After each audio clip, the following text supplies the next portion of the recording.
a un plan plus élevé. Je se demande, mais comment je vais dérouter mon enfant de cette erreur-là? Qu'est-ce que je peux créer qui va l'amener à changer de situation? Alors Dieu permet que certaines personnes abandonnent pour que tu enlèves ton pied là-bas. Pour qu'au lieu de la voiture que tu pensais qu'était la bénédiction, tu commences à opérer dans l'avion que tu avais planifié pour toi. Ah, il y a quelqu'un qui se compare aux mauvaises personnes. Tu as commencé à te comparer avec les gens qui ont voiture. Oh, tu dis, ah, c'est voiture, tu vas reprendre voiture. Moi, pour mon plan, pour toi, c'était avion. Donc, tu te balades en voiture. Comme un poulet.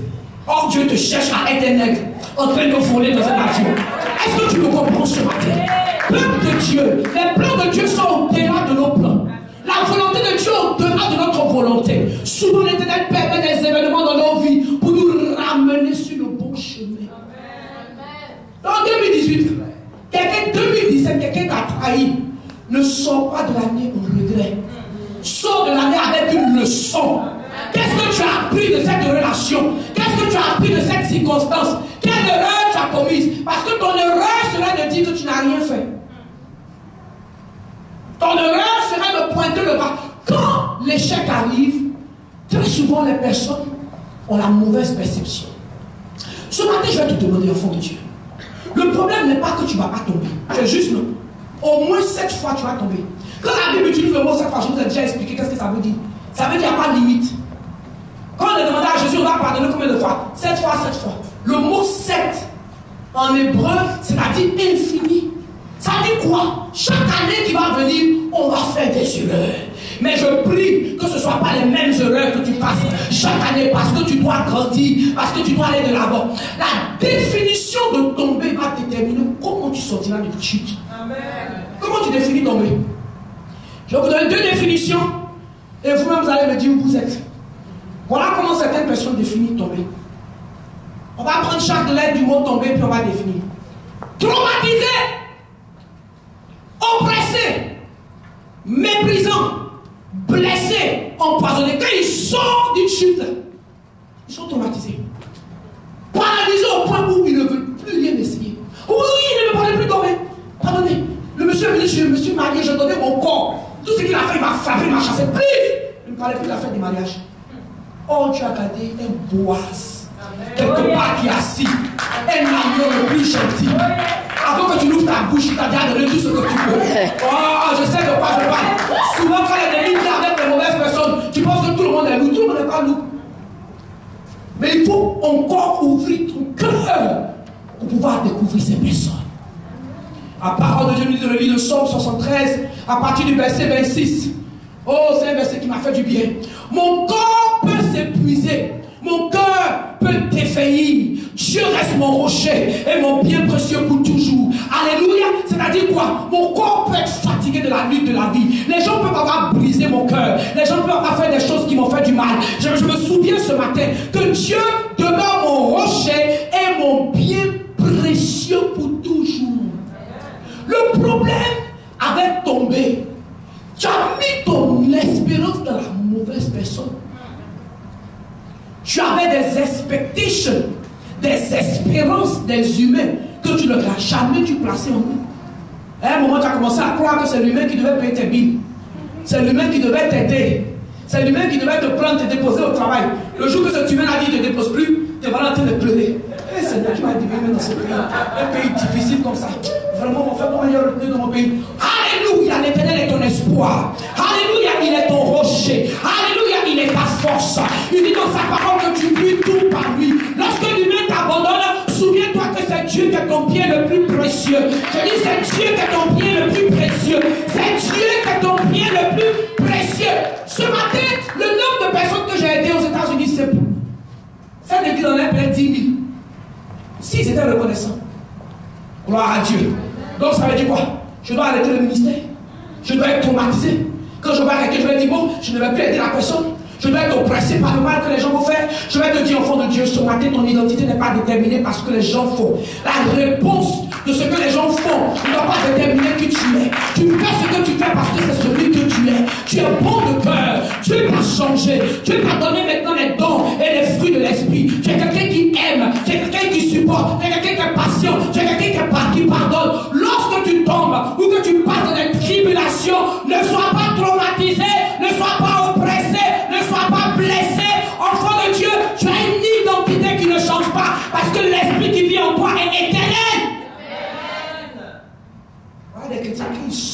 problème, traumatisé. Ta manière de parler a changé. Il parle en ralenti maintenant. Alors, oui. Tu viens au culte ce soir? Non, non, je viens pas au culte. Pourquoi?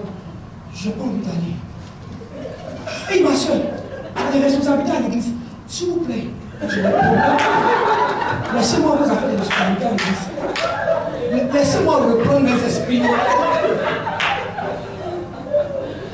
Enfant de Dieu, combien de problèmes va t'oppresser au point où tu es blessé?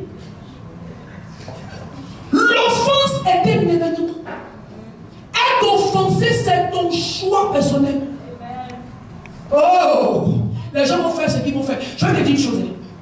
Arrête de vouloir transformer quelqu'un d'autre. J'ai dit au service anglophone, les gens disent, j'ai dit, il y a des gens là, ils sont stupides. Ils ne vont pas changer. Ton rôle là, c'est pas de t'asseoir, taper un mur. Même Jésus, quand il nous a amenés dans des villes, il dit si on ne te reçoit pas, tu cherches toi là-bas, secoue ton pied, bouge.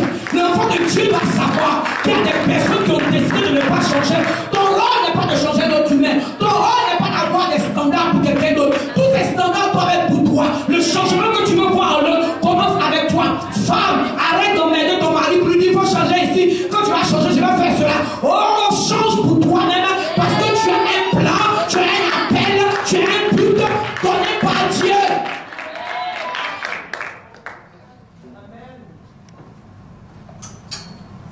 Tu sors d'un événement, tu es blessé. Tous ceux qui te parlent, tu es devenu amer dans tes propos. Tes pauvres enfants, ils n'ont rien fait. Ils sont au boulot, on t'a insulté. C'est sûr que tu viens. Alléluia. Enfant de Dieu, quand quelqu'un te blesse, tu ne dois pas être blessé. Tu ne dois pas sortir empoisonné. Il y a des gens ici qui n'avaient jamais utilisé de mauvais mots. Vraiment, ma bouche ne peut pas dire les mauvais mots. Quand j'entends un chrétien utiliser les injures, je suis choqué. Parce que depuis l'âge de 12 ans, je n'ai plus utilisé les mauvais mots. Et voilà quelqu'un qui passe d'un problème. Parce qu'une femme, tu as marié un homme du monde. Il t'a balancé tous les F. Toi aussi, voilà. Quand tu ouvres ta bouche, tu commences aussi à utiliser les F. Tu es empoisonné par la situation dans laquelle tu es tombé. Ça ne doit pas être ici. Je vais te dire ce que tu dois faire, enfant de Dieu, pour ne pas te laisser empoisonner par les hommes. Tu dois dire ce que Jésus a dit. Seigneur, pardonne-leur, car ils ne savent vraiment pas ce qu'ils sont en train de faire. Quand tu vois un bébé qui pleure toute la nuit, tu vas le gifler? Pourquoi? Il ne sait pas ce qu'il fait. Donc pourquoi tu regardes parce qu'ils sont grands? Ce sont des bébés. Quand quelqu'un n'a pas laissé son caractère changer, il n'est pas mature, il n'est pas adulte. C'est toi qui penses qu'il est adulte. C'est un bébé. Je ne peux pas espérer que mon enfant de 2 ans balaye la maison. Quand il va se lever, il va tout salir. Et c'est ce que les bébés font. Donc tu as des bébés dans ta vie, ramène-les à l'école primaire. Arrête de les mettre en terminale. Oh, est-ce que tu es là ce matin? Ça va t'aider toi-même. Ramène-les à l'école primaire. C'est là-bas ils sont. Ça va toi-même te libérer. Amen. Parce que quand tu n'espères rien de quelqu'un là, tu t'arrêtes à McDonald's pour payer ta nourriture, tu rentres à la maison. Tu ne viens pas voir, chérie, moi la nourriture, quelle nourriture? Tu ne vas pas te mettre dans ce traumatisme. Tu sais que celui qui est à la maison, mais celui qui est à la maison, c'est un bébé. Sur la route, tu prends ton McDonald's, tu rentres à la maison, tu es comment? Tranquille. Est-ce que je te libère ce matin? Est-ce que je te libère ce matin? Est-ce que je te libère ce matin? Ne laisse pas l'événement te traumatiser. Ne sois pas empoisonné d'une mauvaise relation. Jésus n'a jamais changé. Dans le temple, il les a chassés. Quand il les a chassés, là, il a continué son culte. Toi, tu as chassé quelqu'un, tu le poursuis encore pourquoi? Il y a des gens comme ça, ceux qui ont vomi, ils retournent même les chercher, prennent les fardeaux, mettent sur leur couteau. Quand Jésus a chassé les vendeurs du temple, parce que les chrétiens doivent se dégager des choses inutiles. 2018, si Dieu t'a montré quelqu'un qui est nuisible, ne le ramène pas dans ton cercle. Parce que tout ce qu'il va faire, c'est te nuire. Alléluia. Ce que tu as vomi, la Bible dit, c'est le chien qui mange ce qu'il a vomi. Oh mon frère, ma soeur, je ne t'ai pas appelé chien ce matin. Toi-même ne t'appelles pas chien. Ne retourne pas à ce que tu as vomi. Dieu t'a ouvert les yeux sur quelque chose. Sur quelqu'un. Sois sage. Parce que lorsque tu lis dans la parole de Dieu, il nous dit, quand on va tomber, nous les chrétiens, le juste, il va tomber. Le pas du juste est conduit par l'Éternel. Même s'il tombe, il ne restera pas éternellement dans cette situation. Gloire à Dieu. C'est-à-dire que quoi, Dieu espère qu'on soit assez sage nous-mêmes pour ne pas retomber dans les mêmes erreurs. Les gars qui te frappent, ils sont les mêmes. Il y a un son nez pointu. Il y a un autre, les cheveux sont mous. Mais leur caractère, c'est la même chose. Le jour que tu commences à réaliser qu'ils sont les mêmes, tu ne vas plus tomber encore dans les caca. Tu ne vas plus tomber dans les puits. Est-ce que tu sais de quoi je parle, enfant de Dieu? Le diable, quand il vient nous tenter, oh, il joue avec nos faiblesses. Quand il vient te tenter, il amène de belles choses. Non, lui, il est blanc. Oh, t'inquiète, prends-le. Blanc. Orange, blanc, vert même. S'il n'a pas Jésus-Christ de Nazareth, il faut le dépasser. Alléluia. Oh, tu sais de quoi je parle? Orange, blanc, vert, s'il n'a pas Jésus, dépasse-le. Parce que sinon, tu seras dans une chute perpétuelle. Tu ne vas jamais grandir. Or, l'échec est un pas en avant vers le succès. Quand tu apprends à ne plus faire la même chose. Mais l'échec devient échec quand tu n'apprends rien et tu répètes les mêmes erreurs année après année après année. C'est la fin de l'année là. Tu as combien dans ton compte épargne? Mon frère laisse faire des comptes épargne. Je viens d'acheter ma voiture. Toi, tu vas faire l'assurance. Qu'est-ce que tu as fait cette année qui t'a fait échouer financièrement? Tu as appris une leçon. Quand tu examines ta vie en fin d'année, examine tous les domaines. Ton domaine spirituel. Est-ce que cette année-là, tu as avancé avec Dieu? Parce que c'est à quelqu'un qu'on fait, quelqu'un qu'on désappointe, quelqu'un qu'on n'obéit pas, très souvent c'est Dieu. Et donc, ça ne lui dit absolument rien. Parce qu'il ne voit pas Dieu physique. Oh, il y a quelqu'un qui a été blessé parce qu'il avait blessé Dieu. Dieu l'a prévenu comme Dieu nous prévient aujourd'hui. 2018 arrive. La tentation pour ne pas servir Dieu, ça augmente avec les années. Parce que le plus le monde avance, le diable devient ingénieux à trouver des moyens pour empêcher aux enfants de Dieu de servir Dieu. Et les enfants de Dieu qui ne sont pas sages tombent dedans. C'est une bonne justification. Il y a toujours une justification pour ne pas servir. J'étais malade. Tu savais quoi? J'avais mal à la tête. Mais elle a dit, je devais payer ma maison, maman. Donc je n'ai pas pu donner la dîme. Ce sont de bonnes excuses. Mais est-ce que tu es content qu'on le met en deuxième place? Alléluia. Amen dit, si nous n'exposons pas nos erreurs, nous n'allons pas prospérer. Celui qui cache cette transgression, une des réponses à l'échec, c'est de cacher, de couvrir, c'est de pointer le doigt et d'accuser les autres. Oh, c'est toi qui as fait que, oui, ça n'a pas marché. Tu m'as pas réveillé, que je suis pas allé au travail, on m'a renvoyé, non, voilà, maintenant je suis à la maison avec toi. Grosse erreur, accuser les autres lorsque nous avons un échec de notre vie. La personne que tu dois faire asseoir doucement et parler avec la personne, c'est toi-même. Tu dois te demander, cette année, comment est-ce que j'ai échoué devant mon Dieu? Quelles sont les choses que je fais qui ne plaisent pas à Dieu? Tu as parlé à Pierre. Il dit, Pierre, avant que le coq ne chante 3 fois, tu vas me trahir. Seigneur, tu parles de qui? Il y a beaucoup de Pierre actuellement en Israël. Moi, Pierre qui marche avec toi, moi qui coupe les oreilles des gens pour toi. C'est pourquoi la Bible dit, toi qui penses que tu es debout là, tiens-toi bien debout. Parce que le diable, il tape à toutes les portes. Prends tes armes spirituelles. Ne dors pas. C'est pourquoi la Bible dit veillez et priez. Parce que la tentation va venir. Enfant de Dieu, sois en alerte. Pierre n'était pas en alerte. Oh, je prie 5 fois par jour. Je suis sur la ligne de prière 4 fois par jour. Pas de problème. Le diable, ils sont venus voir Pierre. Pierre, tu connais Jésus? Un pas en arrière. Il s'est mis dans la foule. C'est pas télécom de Rubeuf. Tu es un enfant de Rubeuf. Qu'est-ce qu'on fait de Rubeuf? Troisième fois. C'est sa tête. Et je veux t'apporter un message d'encouragement. Parce que Pierre qu'il a fait l'erreur, Dieu a démontré à Pierre qu'il était au contrôle. Tu sais avec combien de coqs dans la ville ce matin? Une centaine de coqs. Mais aucun des coqs n'a pu parler. Parce que Dieu a dit qu'il fallait d'abord que tu le réunis 3 fois avant qu'un coq ne chante. Donc voilà, Dieu est en train de te montrer qu'il est au contrôle. Même quand tu tombes, même quand il y a l'échec, même quand il y a les erreurs, il a attrapé la bouche de centaines de coqs dans le village pour rappeler à Pierre qu'il était au contrôle. Même quand nous faisons des erreurs, enfant de Dieu ne te décourage pas. Enfant de Dieu ne reste pas dans le regret. L'Éternel est encore au contrôle. Il dit dans sa parole, Romains 8, 28, toutes choses concourent au pied de ceux qui aiment Dieu, qui ont été appelés selon son dessein. Si aujourd'hui tu es tombé, souviens-toi, Dieu est encore assis sur son trône.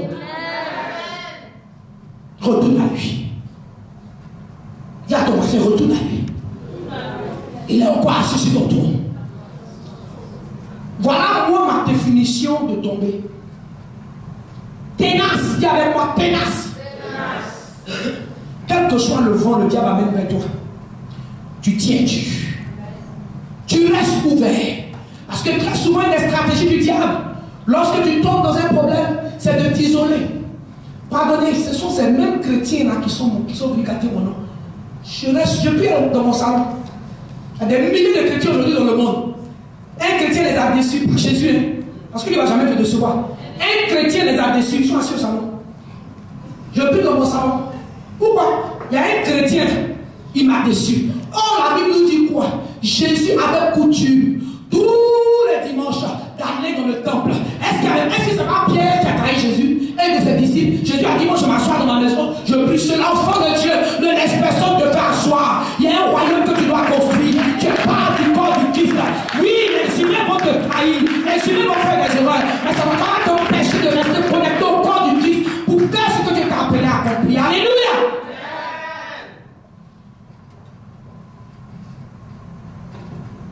Reste ouvert. Reste joyeux. Sois en maîtrise de la situation. Oh! Je vais te donner un secret. Ne perds jamais ton sourire. Il ne faut pas un matin te trouver. Il y a quoi? Les problèmes. Les humains. Non. Le diable va savoir qui t'a eu. Tu te réveilles matin comme ça, ton plus gros sourire. Il y a le feu dans ton foyer. Tu es au contrôle. Alléluia. L'argent pour manger même du lait, il n'y a pas. Tu es au pas. Je te donne le secret ce matin. Ne perds pas ton sourire. Ne perds pas ta joie. Maîtrise la situation. Parce que l'Éternel est au contrôle. Il a promis de jamais t'abandonner. Il a dit, il ne va même pas laisser ton pied se blesser. Il va charger les anges d'être sûr qui t'attrapent. Tu n'es pas encore bien tombé. Dieu, c'est une chose de savoir que tu peux tomber. C'est une autre de savoir que tu peux tomber et quelqu'un va t'attraper. Et c'est ton cas, enfant de Dieu. Quand tu tombes, l'Éternel t'attrape. Je dis l'Éternel est très bien. Quand tu tombes, il t'attrape. Quand tu fais des erreurs, il t'attrape. Quand tu pêches, il te relève. Il s'appelle le Dieu de grâce. N'est-il pas dit là où le péché abonde, sa grâce va surabonder. Ce matin, je vais parler à quelqu'un qui s'est éloigné par le péché. Ne laisse pas le péché te garder loin de la main de Dieu. L'Éternel t'aime toujours. Il ne t'aime pas parce que tu es pur.